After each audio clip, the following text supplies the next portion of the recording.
మనం రీసెంట్గా ఒక వీడియోలో మాట్లాడుకున్నాం, గుర్తుందా?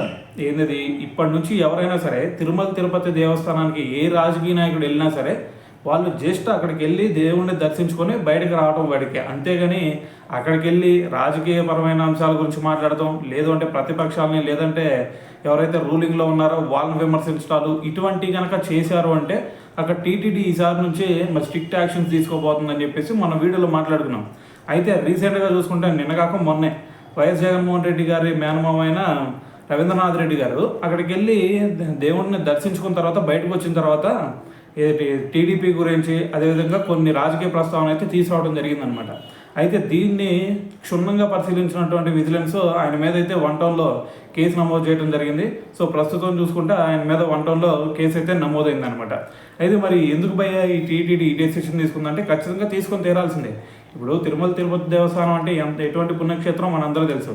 అటువంటి పుణ్యక్షేత్రాన్ని మనం రాజకీయ పరంగా వాడుకోవడం, అక్కడికి వెళ్ళి రాజకీయపరమైన అంశాలు మాట్లాడటం అనేది సో ఎట్టి పరిస్థితుల్లో కరెక్ట్ కాదు అని చెప్పాలి.